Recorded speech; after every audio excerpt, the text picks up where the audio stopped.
where they purchased some real gems for around $12,000, part of the money they had saved from their days as gold miners.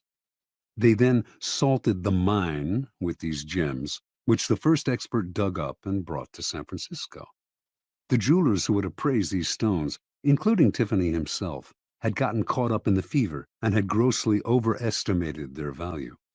Then Ralston gave the prospectors $100,000 as security, and immediately after their trip to New York, they simply went to Amsterdam, where they bought sacks of uncut gems before returning to San Francisco. The second time they salted the mine, there were many more jewels to be found. The effectiveness of the scheme, however, rested not on tricks like these, but on the fact that Arnold and Slack played their parts to perfection. On their trip to New York, where they mingled with millionaires and tycoons, they played up their clodhopper image, wearing pants and coats a size or two too small and acting incredulous at everything they saw in the big city. No one believed that these country simpletons could possibly be conning the most devious, unscrupulous financiers of the time. Keys to power. Given how important the idea of intelligence is to most people's vanity, it is critical never inadvertently to insult or impugn a person's brain power. That is an unforgivable sin, but if you can make this iron rule work for you, it opens up all sorts of avenues of deception. Subliminally reassure people that they are more intelligent than you are, or even that you are a bit of a moron, and you can run rings around them. The feeling of intellectual superiority you give them will disarm their suspicion muscles. Intelligence is the obvious quality to downplay, but why stop there? Taste and sophistication rank close to intelligence on the vanity scale, make people feel they are more sophisticated than you are, and their guard will come down. As Arnold and Slack knew, an air of complete naivete can work wonders. Those fancy financiers were laughing at them behind their backs. But who laughed loudest in the end? In general, then, always make people believe they are smarter and more sophisticated than you are. They will keep you around because you make them feel better about themselves. And the longer you are around, the more opportunities you will have to deceive them. Law 22. Use the surrender tactic. Transform weakness into power. Judgment. When you are weaker, never fight for honor's sake. Choose surrender instead. Surrender gives you time to recover, time to torment and irritate your conqueror, time to wait for his power to wane. Do not give him the satisfaction of fighting and defeating you. Surrender first. By turning the other cheek, you infuriate and unsettle him. Make surrender a tool of power. Observance of the law. Sometime in the 1920s, the German writer Bertolt Brecht became a convert to the cause of communism. From then on, his plays, essays, and poems reflected his revolutionary fervor, and he generally tried to make his ideological statements as clear as possible. When Hitler came to power in Germany, Brecht and his communist colleagues became marked men. He had many friends in the United States, Americans who sympathized with his beliefs, as well as fellow German intellectuals who had fled Hitler. In 1941, accordingly, Brecht emigrated to the United States and chose to settle in Los Angeles, where he hoped to make a living in the film business. Over the next few years, Brecht wrote screenplays with a pointedly anti-capitalist slant. He had little success in Hollywood, so in 1947, the war having ended, he decided to return to Europe. That same year, however, the U.S. Congress's House Un-American Activities Committee began its investigation into supposed communist infiltration in Hollywood. It began to gather information on Brecht, who had so openly espoused Marxism, and on September 19, 1947, only a month before he had planned to leave the United States, he received a subpoena to appear before the committee. In addition to Brecht, A number of other writers, producers, and directors were summoned to appear as well, and this group came to be known as the Hollywood 19. Before going to Washington, the Hollywood 19 met to decide on a plan of action. Their approach would be confrontational. Instead of answering questions about their membership, or lack of it, in the Communist Party, they would read prepared statements that would challenge the authority of the committee and argue that its activities were unconstitutional. Even if this strategy meant imprisonment, it would gain publicity for their cause. Brecht disagreed.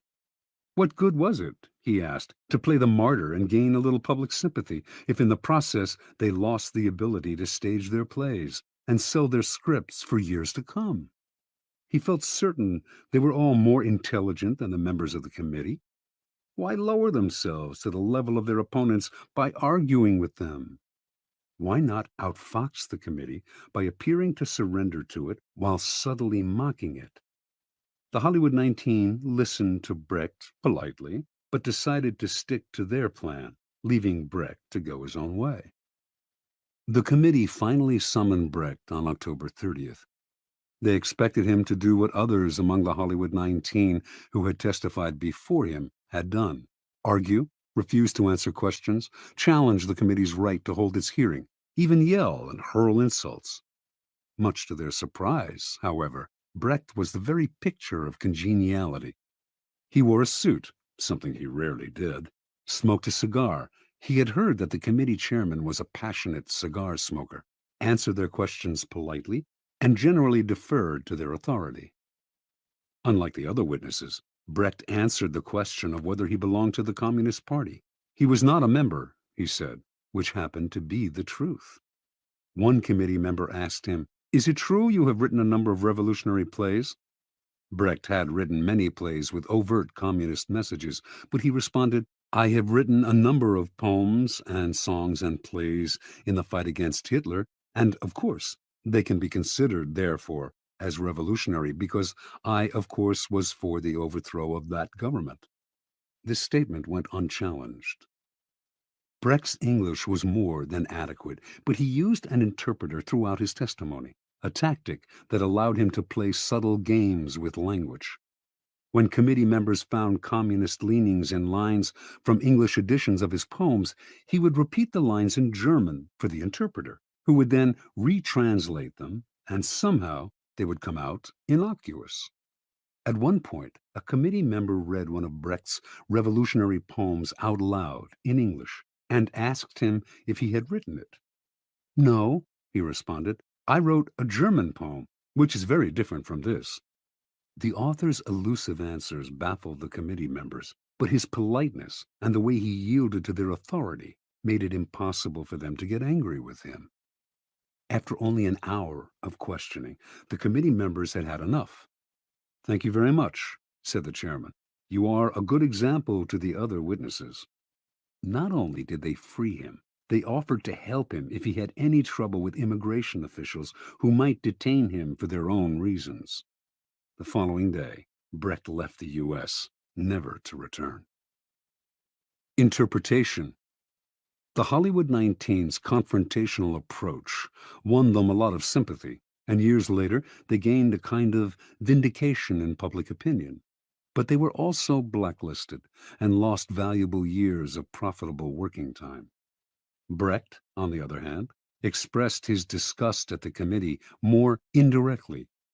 It was not that he changed his beliefs or compromised his values. Instead, during his short testimony, he kept the upper hand by appearing to yield, while all the time running circles around the committee with vague responses, outright lies that went unchallenged because they were wrapped in enigmas and word games. In the end, he kept the freedom to continue his revolutionary writing, as opposed to suffering imprisonment or detainment in the United States, even while subtly mocking the committee and its authority with his pseudo-obedience. Keep in mind the following. People trying to make a show of their authority are easily deceived by the surrender tactic.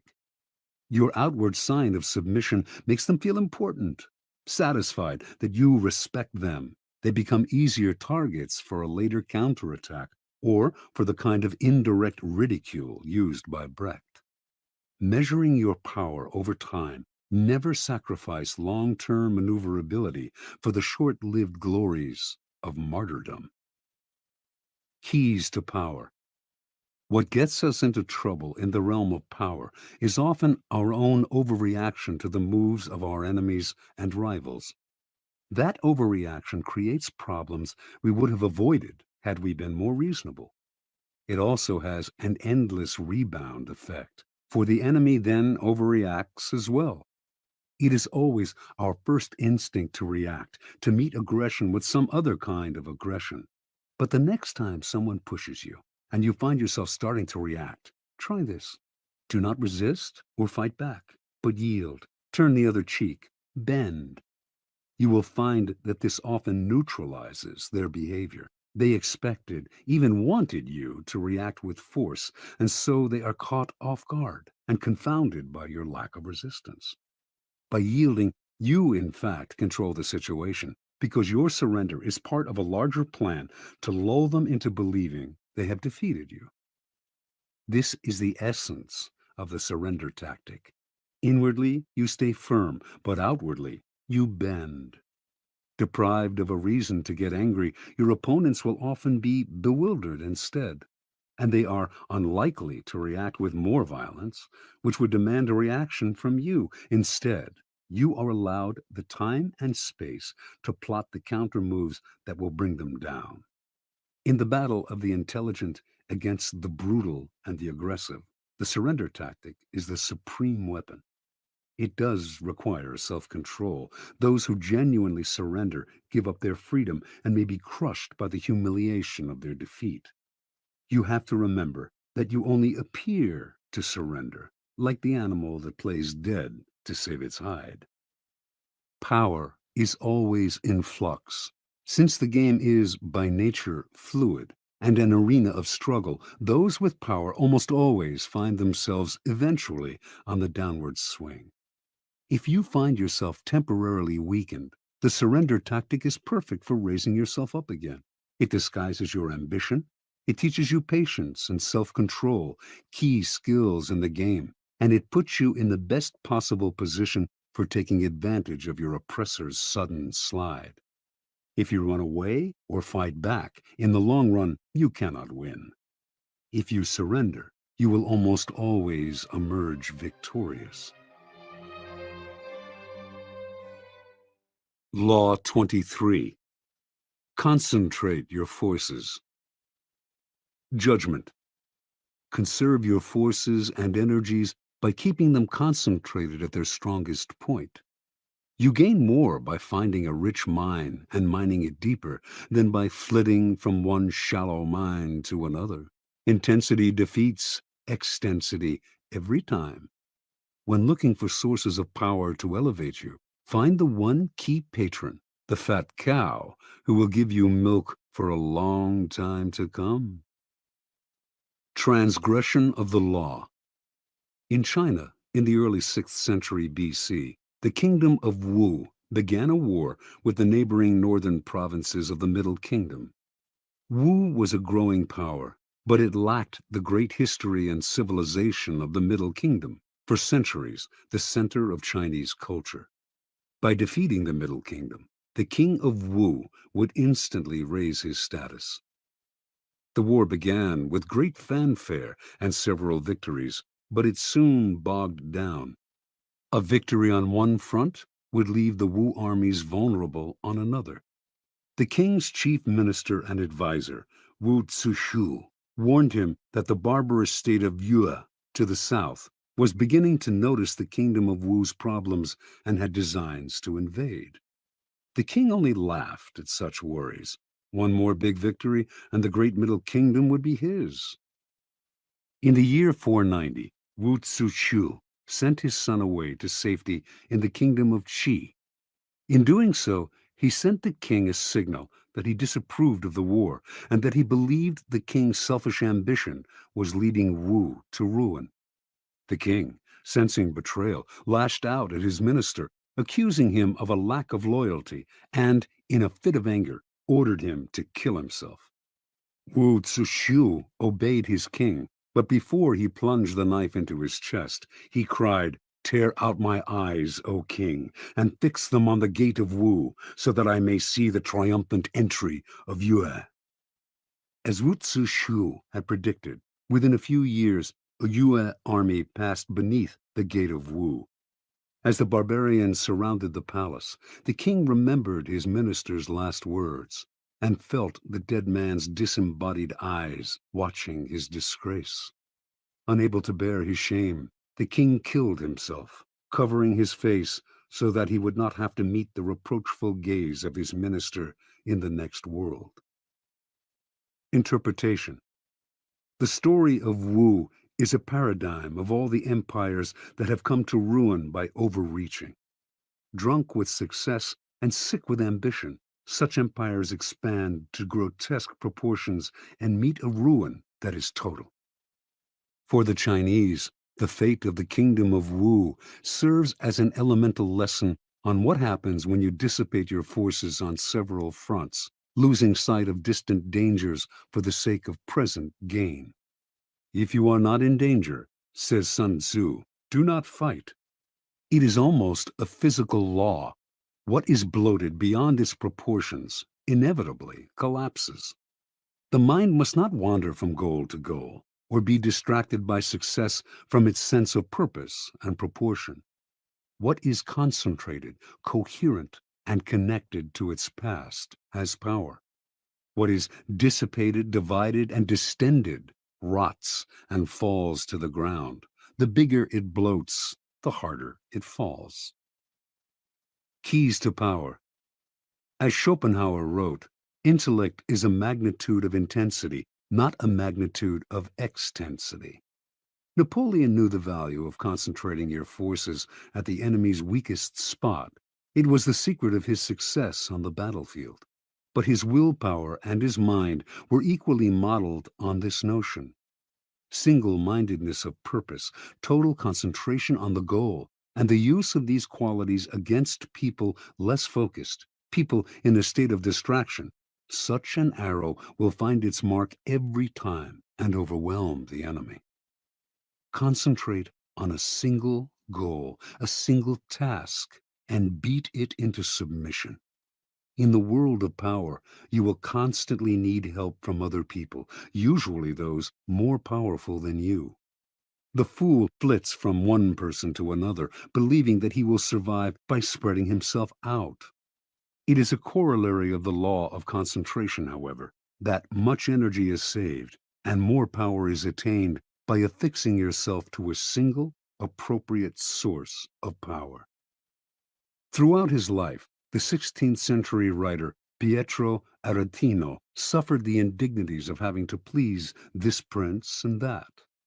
At last, he had had enough and decided to woo Charles V, promising the emperor the services of his powerful pen.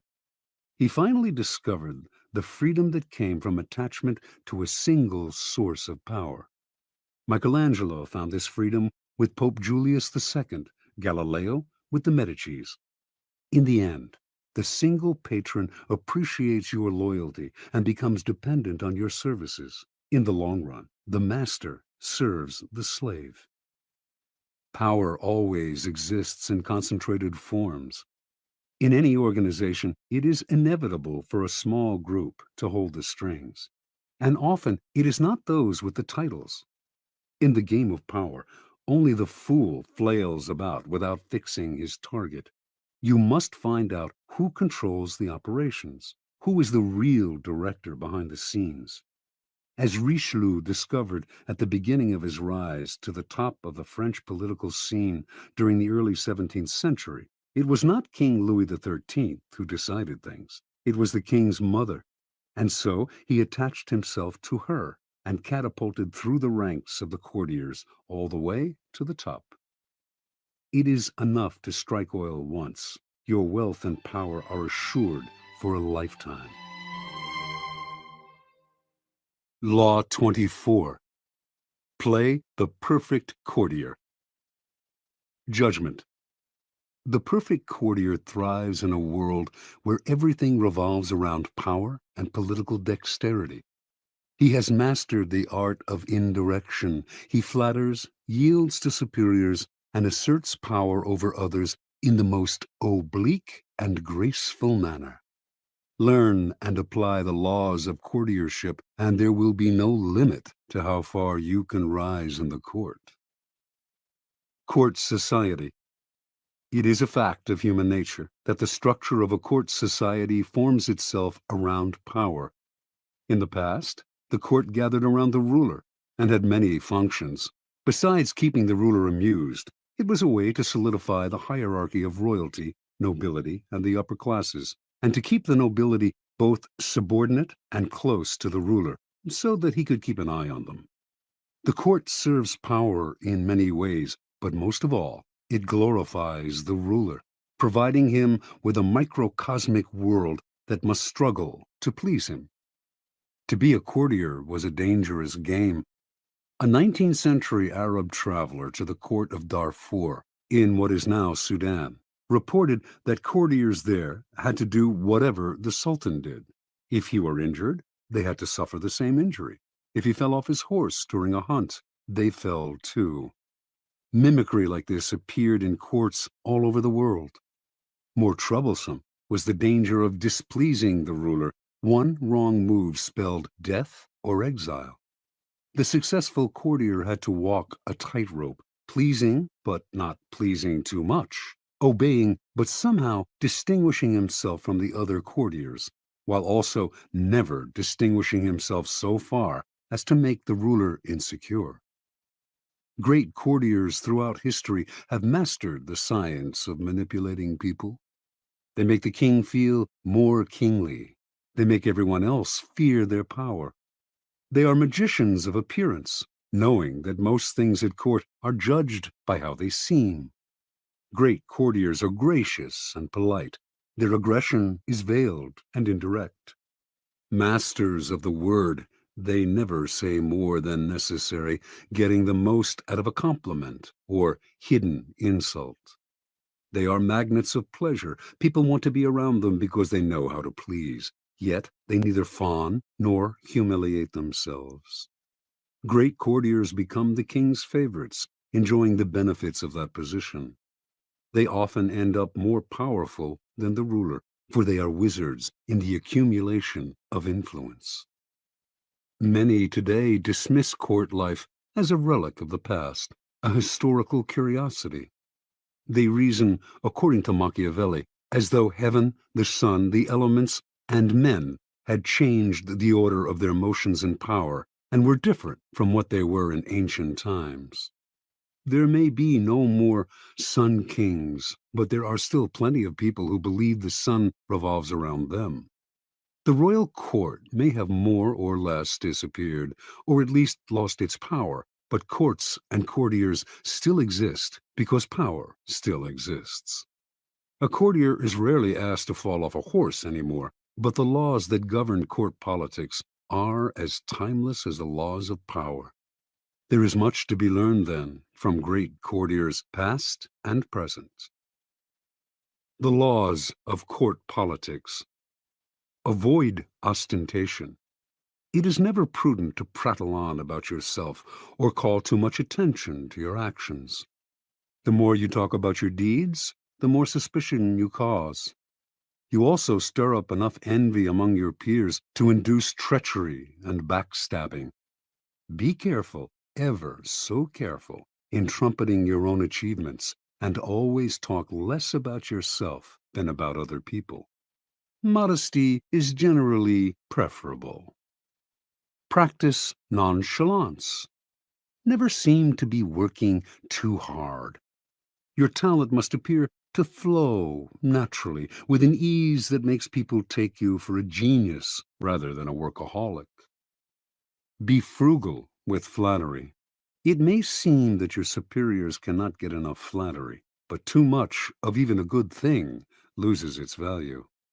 It also stirs up suspicion among your peers. Learn to flatter indirectly, by downplaying your own contribution, for example, to make your master look better. Arrange to be noticed. There is a paradox. You cannot display yourself too brazenly, yet you must also get yourself noticed. You stand no chance of rising if the ruler does not notice you in the swamp of courtiers. This task requires much art. It is often initially a matter of being seen in the literal sense. Pay attention to your physical appearance then, and find a way to create a subtly distinctive style and image. Alter your style and language according to the person you are dealing with. The pseudo-belief in equality, the idea that talking and acting the same way with everyone, no matter what their rank, makes you somehow a paragon of civilization, is a terrible mistake. Those below you will take it as a form of condescension, which it is, and those above you will be offended, although they may not admit it. You must change your style and your way of speaking to suit each person. This is not lying, it is acting. And acting is an art, not a gift from God. Learn the art. Never be the bearer of bad news. The king kills the messenger who brings bad news. This is a cliché, but there is truth to it. You must struggle and, if necessary, lie and cheat to be sure that the lot of the bearer of bad news falls on a colleague, never on you. Bring only good news, and your approach will gladden your master. Never affect friendliness and intimacy with your master. He does not want a friend for a subordinate. He wants a subordinate. Never approach him in an easy, friendly way, or act as if you are on the best of terms. That is his prerogative. If he chooses to deal with you on this level, assume a wary chumminess. Otherwise, err in the opposite direction and make the distance between you clear. Never criticize those above you directly. This may seem obvious, but there are often times when some sort of criticism is necessary. To say nothing or to give no advice would open you to risks of another sort. You must learn, however, to couch your advice and criticism as indirectly and as politely as possible. Think twice or three times before deciding you have made them sufficiently circuitous. Err on the side of subtlety and gentleness. Be frugal in asking those above you for favors. Nothing irritates a master more than having to reject someone's request. It stirs up guilt and resentment. Ask for favors as rarely as possible and know when to stop. Never joke about appearances or taste. A lively wit and a humorous disposition are essential qualities for a good courtier, and there are times when vulgarity is appropriate and engaging. But avoid any kind of joke about appearance or taste, two highly sensitive areas, especially with those above you. Do not even try it when you are away from them. You will dig your own grave. Do not be the court cynic. If you constantly criticize your equals or subordinates, some of that criticism will rub off on you, hovering over you like a gray cloud wherever you go. People will groan at each new cynical comment, and you will irritate them. By expressing modest admiration for other people's achievements, you paradoxically call attention to your own. The ability to express wonder and amazement and seem like you mean it is a rare and dying talent, but one still greatly valued. Be self-observant. The mirror is a miraculous invention. Without it, you would commit great sins against beauty and decorum. You also need a mirror for your actions. This can sometimes come from other people telling you what they see in you, but that is not the most trustworthy method. You must be the mirror, training your mind to see yourself as others see you. Are you acting too obsequious? Are you trying too hard to please? Do you seem desperate for attention, giving the impression that you are on the decline? Be observant about yourself, and you will avoid a mountain of blunders. Master your emotions. As an actor in a great play, you must learn to cry and laugh on command and when it is appropriate. You must be able both to disguise your anger and frustration and to fake your contentment and agreement. You must be the master of your own face. Call it lying if you like. But if you prefer to not play the game and to always be honest and upfront, do not complain when others call you obnoxious and arrogant. Fit the spirit of the times. A slight affectation of a past era can be charming as long as you choose a period at least 20 years back. Wearing the fashions of 10 years ago is ludicrous unless you enjoy the role of court jester. Your spirit and way of thinking must keep up with the times, even if the times offend your sensibilities. Be too forward-thinking, however, and no one will understand you. It is never a good idea to stand out too much in this area. You are best off at least being able to mimic the spirit of the times. Be a source of pleasure. This is critical. It is an obvious law of human nature that we will flee what is unpleasant and distasteful, while charm and the promise of delight will draw us like moths to a flame. Make yourself the flame, and you will rise to the top. Since life is otherwise so full of unpleasantness, and pleasure so scarce, you will be as indispensable as food and drink. This may seem obvious, but what is obvious is often ignored or unappreciated. There are degrees to this. Not everyone can play the role of favorite, for not everyone is blessed with charm and wit. But we can all control our unpleasant qualities and obscure them when necessary.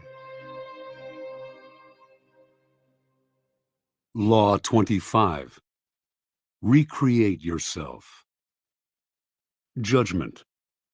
Do not accept the roles that society foists on you. Recreate yourself by forging a new identity, one that commands attention and never bores the audience. Be the master of your own image rather than letting others define it for you. Incorporate dramatic devices into your public gestures and actions. Your power will be enhanced and your character will seem larger than life. Observance of the law. In the year 1831, a young woman named Aurore Dupin Duvant left her husband and family in the provinces and moved to Paris. She wanted to be a writer. Marriage, she felt, was worse than prison, for it left her neither the time nor the freedom to pursue her passion. In Paris, she would establish her independence and make her living by writing. Soon after Dudevant arrived in the capital, however, she had to confront certain harsh realities. To have any degree of freedom in Paris, you had to have money. For a woman, money could only come through marriage or prostitution. No woman had ever come close to making a living by writing. Women wrote as a hobby, supported by their husbands or by an inheritance. In fact, when Dudevant first showed her writing to an editor, he told her, "You should make babies, madam, not literature." Clearly, Dudevant had come to Paris to attempt the impossible. In the end, though, she came up with a strategy to do what no woman had ever done. A strategy to recreate herself completely, forging a public image of her own making. Women writers before her had been forced into a ready-made role, that of the second-rate artist who wrote mostly for other women. Dudevant decided that if she had to play a role, she would turn the game around. She would play the part of a man. In 1832, a publisher accepted Dudevant's first major novel, Indiana. She had chosen to publish it under a pseudonym, George Sand, and all of Paris assumed this impressive new writer was male. Dudevant had sometimes worn men's clothing before creating George Sand. She had always found men's shirts and riding breeches more comfortable. Now, as a public figure, she exaggerated the image. She added long men's coats, gray hats, heavy boots, and dandyish cravats to her wardrobe. She smoked cigars and in conversation expressed herself like a man, unafraid to dominate the conversation or to use a saucy word. This strange male-female writer fascinated the public, And unlike other women writers, Sand found herself accepted into the clique of male artists. She drank and smoked with them, even carried on affairs with the most famous artists of Europe, Musset, Liszt, Chopin. It was she who did the wooing, and also the abandoning. She moved on at her discretion. Those who knew Sand well understood that her male persona protected her from the public's prying eyes. Out in the world, she enjoyed playing the part to the extreme. In private, she remained herself. She also realized that the character of George Sand could grow stale or predictable, and to avoid this, she would, every now and then, dramatically alter the character she had created. Instead of conducting affairs with famous men, she would begin meddling in politics, leading demonstrations, inspiring student rebellions. No one would dictate to her the limits of the character she had created. Long after she died, and after most people had stopped reading her novels, the larger-than-life theatricality of that character has continued to fascinate and inspire. Interpretation. The world wants to assign you a role in life, and once you accept that role, you are doomed. Your power is limited to the tiny amount allotted to the role you have selected or have been forced to assume. An actor, on the other hand, plays many roles.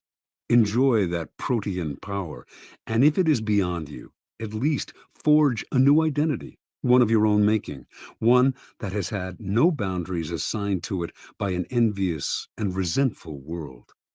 This act of defiance is Promethean. It makes you responsible for your own creation. Your new identity will protect you from the world precisely because it is not you. It is a costume you put on and take off. You need not take it personally, and your new identity sets you apart, gives you theatrical presence. Those in the back rows can see you and hear you. Those in the front rows marvel at your audacity. Keys to power. The character you seem to have been born with is not necessarily who you are. Beyond the characteristics you have inherited, your parents, your friends, and your peers have helped to shape your personality. The Promethean task of the powerful is to take control of the process, to stop allowing others that ability to limit and mold them. Remake yourself into a character of power. Working on yourself like clay should be one of your greatest and most pleasurable life tasks. It makes you, in essence, an artist creating yourself. The first step in the process of self-creation is self-consciousness, being aware of yourself as an actor and taking control of your appearance and emotions.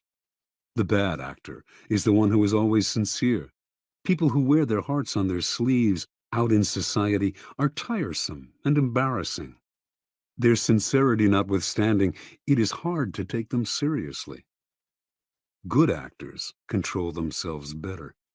They can play sincere and heartfelt, can affect a tear and a compassionate look at will, but they don't have to feel it. They externalize emotion in a form that others can understand. Method acting is fatal in the real world. No ruler or leader could possibly play the part if all the emotions he showed had to be real. So learn self-control. Adopt the plasticity of the actor who can mold his or her face to the emotion required. The second step in the process of self-creation is a variation on the George Sand strategy. The creation of a memorable character, one that compels attention, that stands out above the other players on the stage. This was the game Abraham Lincoln played. The homespun, common countryman he knew was a kind of president that America had never had, but would delight in electing. Although many of these qualities came naturally to him, he played them up, the hat and clothes, the beard. No president before him had worn a beard. Lincoln was also the first president to use photographs to spread his image, helping to create the icon of the homespun president. You must appreciate the importance of stage entrances and exits. When Cleopatra first met Caesar in Egypt, she arrived rolled up in a carpet, which she arranged to have unfurled at his feet. Your own entrances and exits should be crafted and planned as carefully. Remember that overacting can be counterproductive. It is another way of spending too much effort trying to attract attention. The actor Richard Burton discovered early in his career that by standing totally still on stage, he drew attention to himself and away from the other actors. It is less what you do that matters clearly than how you do it. Your gracefulness and imposing stillness on the social stage count for more than overdoing your part and moving around too much. Finally, learn to play many roles, to be whatever the moment requires. Adapt your mask to the situation. Be protean in the faces you wear. Bismarck played this game to perfection. To a liberal, he was a liberal. To a hawk, he was a hawk. He could not be grasped, and what cannot be grasped cannot be consumed. Law 26. Keep your hands clean. Judgment. You must seem a paragon of civility and efficiency. Your hands are never soiled by mistakes and nasty deeds. Maintain such a spotless appearance by using others as unwitting pawns and screens to disguise your involvement. Part 1. Conceal your mistakes. Have a scapegoat around to take the blame. Our good name and reputation depend more on what we conceal than on what we reveal. Everyone makes mistakes, but those who are truly clever manage to hide them and to make sure someone else is blamed. A convenient scapegoat should always be kept around for such moments. Observance of the law. Near the end of the 2nd century A.D., as China's mighty Han Empire slowly collapsed, the great general and imperial minister Cao Cao emerged as the most powerful man in the country. Seeking to extend his power base and to rid himself of the last of his rivals, Cao Cao began a campaign to take control of the strategically vital Central Plain. During the siege of a key city, he slightly miscalculated the timing for supplies of grain to arrive from the capital. As he waited for the shipment to come in, the army ran low on food, and Cao Cao was forced to order the chief of commissariat to reduce its rations. Cao Cao kept a tight rein on the army and ran a network of informers. His spies soon reported that the men were complaining, grumbling that he was living well while they themselves had barely enough to eat. Perhaps Cao Cao was keeping the food for himself, they murmured. If the grumbling spread, Cao Cao could have a mutiny on his hands. He summoned the chief of commissariat to his tent. I want to ask you to lend me something, and you must not refuse, Cao Cao told the chief. What is it? The chief replied. I want the loan of your head to show to the troops, said Cao Cao. But I've done nothing wrong, cried the chief. I know, said Cao Cao with a sigh, but if I do not put you to death, there will be a mutiny. Do not grieve. After you're gone, I'll look after your family. Put this way, the request left the chief no choice. So he resigned himself to his fate and was beheaded that very day. Seeing his head on public display, the soldiers stopped grumbling. Some saw through Cao Cao's gesture, but kept quiet, stunned and intimidated by his violence. And most accepted his version of who was to blame, preferring to believe in his wisdom and fairness than in his incompetence and cruelty. Interpretation. Occasional mistakes are inevitable. The world is just too unpredictable. People of power, however, are undone not by the mistakes they make, but by the way they deal with them. Like surgeons, they must cut away the tumor with speed and finality. Excuses satisfy no one, and apologies make everyone uncomfortable.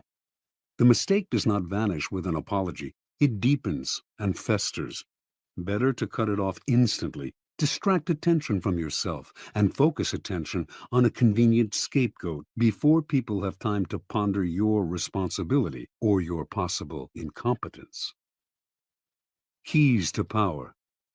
The use of scapegoats is as old as civilization itself, and examples of it can be found in cultures around the world. The main idea behind these sacrifices is the shifting of guilt and sin to an outside figure, object, animal, or man, which is then banished or destroyed. The bloody sacrifice of the scapegoat seems a barbaric relic of the past, but the practice lives on to this day, if indirectly and symbolically. Since power depends on appearances, and those in power must seem never to make mistakes, the use of scapegoats is as popular as ever.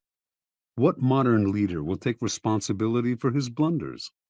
He searches out others to blame, a scapegoat to sacrifice. When Mao Zedong's Cultural Revolution failed miserably, he made no apologies or excuses to the Chinese people. Instead, like Cao Cao before him, he offered up scapegoats, including his own personal secretary and high-ranking member of the party, Chen Boda. Franklin D. Roosevelt had a reputation for honesty and fairness. Throughout his career, however, he faced many situations in which being the nice guy would have spelled political disaster. Yet he could not be seen as the agent of any foul play. For 20 years, then, his secretary, Lewis Howe, handled the backroom deals, the manipulation of the press, the underhanded campaign maneuvers. And whenever a mistake was committed, or a dirty trick contradicting Roosevelt's carefully crafted image became public, Howe served as a scapegoat and never complained. Finally, history has time and again shown the value of using a close associate as a scapegoat. This is known as the fall of the favorite. Most kings had a personal favorite at court, a man whom they singled out, sometimes for no apparent reason, and lavished with favors and attention. But this court favorite could serve as a convenient scapegoat in case of a threat to the king's reputation. The public would readily believe in the scapegoat's guilt. Why would the king sacrifice his favorite unless he were guilty? And the other courtiers, resentful of the favorite anyway, would rejoice at his downfall. The king, meanwhile, would rid himself of a man who by that time had probably learned too much about him, perhaps becoming arrogant and even disdainful of him. Choosing a close associate as a scapegoat has the same value as the fall of the favorite. You may lose a friend or aide, but in the long-term scheme of things, it is more important to hide your mistakes than to hold on to someone who one day will probably turn against you. Besides, you can always find a new favorite to take his place. Part 2. Make use of the cat's paw. In the fable, the monkey grabs the paw of his friend, the cat, and uses it to fish chestnuts out of the fire, thus getting the nuts he craves without hurting himself. If there is something unpleasant or unpopular that needs to be done, it is far too risky for you to do the work yourself. You need a cat's paw, someone who does the dirty, dangerous work for you. The cat's paw grabs what you need, hurts whom you need hurt, and keeps people from noticing that you are the one responsible. Let someone else be the executioner or the bearer of bad news, while you bring only joy and glad tidings.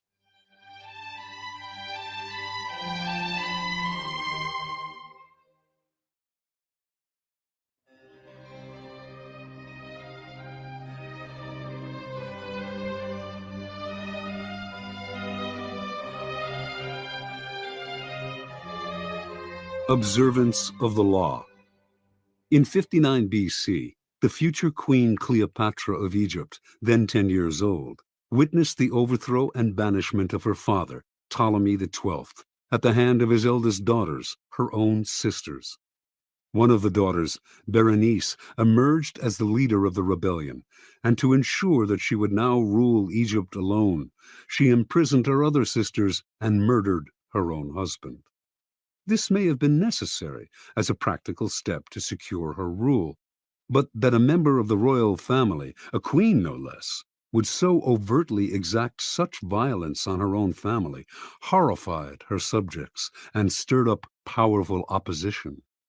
4 years later, this opposition was able to return Ptolemy to power, and he promptly had Berenice and the other elder sisters beheaded. In 51 BC, Ptolemy died, leaving 4 remaining children as heirs.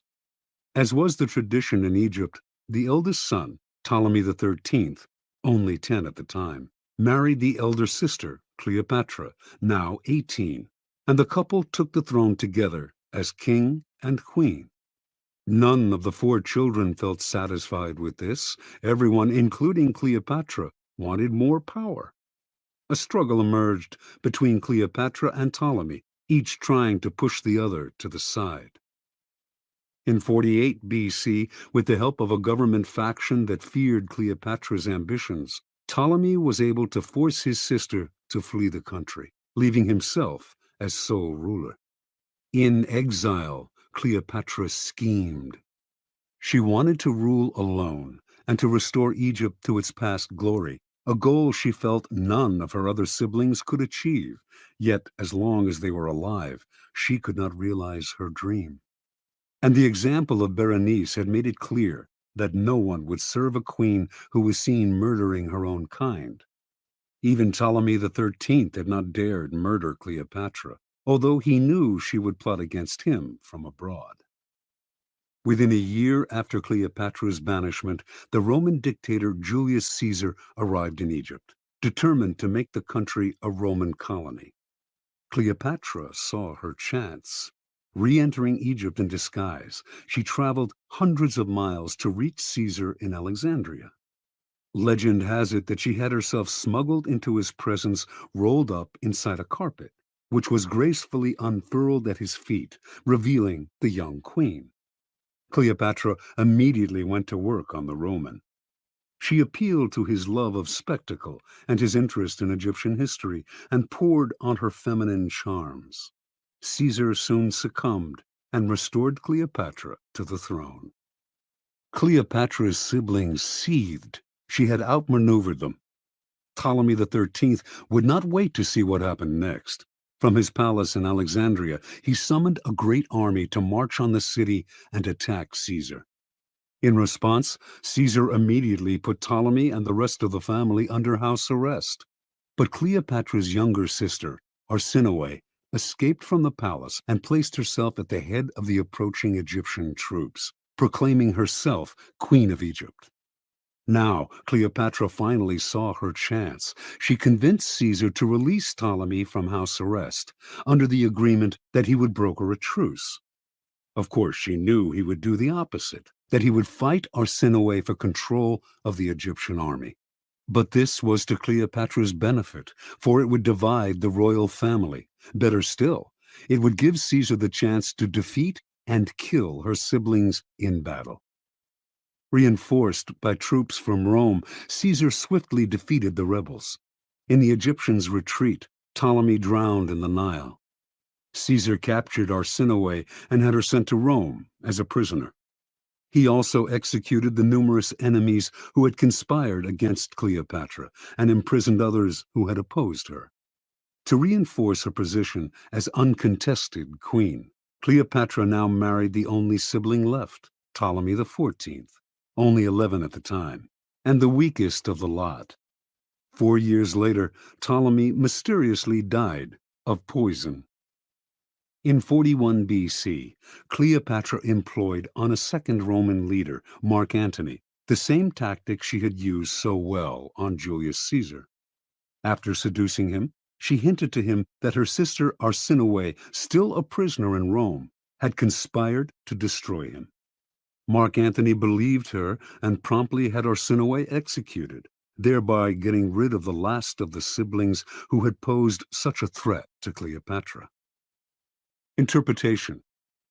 Legend has it that Cleopatra succeeded through her seductive charms, but in reality, her power came from an ability to get people to do her bidding without realizing they were being manipulated. Caesar and Antony not only rid her of her most dangerous siblings, Ptolemy the 13th and Arsinoe. They decimated all of her enemies in both the government and the military. The two men became her cat's paws. They entered the fire for her, did the ugly but necessary work, while shielding her from appearing as the destroyer of her siblings and fellow Egyptians. And in the end, both men acquiesced to her desire to rule Egypt not as a Roman colony, but as an independent allied kingdom. And they did all this for her without realizing how she had manipulated them. This was persuasion of the subtlest and most powerful kind. A queen must never dirty her hands with ugly tasks, nor can a king appear in public with blood on his face. Yet power cannot survive without the constant squashing of enemies. There will always be dirty little tasks that have to be done to keep you on the throne. Like Cleopatra, you need a cat's paw. This will usually be a person from outside your immediate circle, who will therefore be unlikely to realize how he or she is being used. You will find these dupes everywhere, people who enjoy doing you favors, especially if you throw them a minimal bone or two in exchange. But as they accomplish tasks that may seem to them innocent enough, or at least completely justified, they are actually clearing the field for you, spreading the information you feed them, undermining people they do not realize are your rivals, inadvertently furthering your cause, dirtying their hands while yours remain spotless. Keys to power. As a leader, you may imagine that constant diligence and the appearance of working harder than anyone else signify power. Actually, though, they have the opposite effect. They imply weakness. Why are you working so hard? Perhaps you are incompetent and have to put in extra effort just to keep up. Perhaps you are one of those people who does not know how to delegate and has to meddle in everything. The truly powerful, on the other hand, seem never to be in a hurry or overburdened. While others work their fingers to the bone, they take their leisure. They know how to find the right people to put in the effort while they save their energy and keep their hands out of the fire. Similarly, you may believe that by taking on the dirty work yourself, involving yourself directly in unpleasant actions, you impose your power and instill fear. In fact, you make yourself look ugly and abusive of your high position. Truly powerful people keep their hands clean. Only good things surround them, and the only announcements they make are of glorious achievements. You will often find it necessary, of course, to expend energy or to effect an evil but necessary action. But you must never appear to be this action's agent. Find a cat's paw. Develop the arts of finding, using, and, in time, getting rid of these people when their cat's paw role has been fulfilled. The easiest and most effective way to use a cat's paw is often to plant information with him that he will then spread to your primary target. False or planted information is a powerful tool, especially if spread by a dupe whom no one suspects. You will find it very easy to play innocent and disguise yourself as the source. Law 27. Play on people's need to believe to create a cult-like following. Judgment. People have an overwhelming desire to believe in something. Become the focal point of such desire by offering them a cause, a new faith to follow. Keep your words vague but full of promise. Emphasize enthusiasm over rationality and clear thinking. Give your new disciples rituals to perform. Ask them to make sacrifices on your behalf. In the absence of organized religion and grand causes, your new belief system will bring you untold power. The Science of Charlatanism, or How to Create a Cult in 5 Easy Steps. In searching, as you must, for the methods that will gain you the most power for the least effort, You will find the creation of a cult-like following one of the most effective. Having a large following opens up all sorts of possibilities for deception. Not only will your followers worship you, they will defend you from your enemies and will voluntarily take on the work of enticing others to join your fledgling cult. This kind of power will lift you to another realm. You will no longer have to struggle or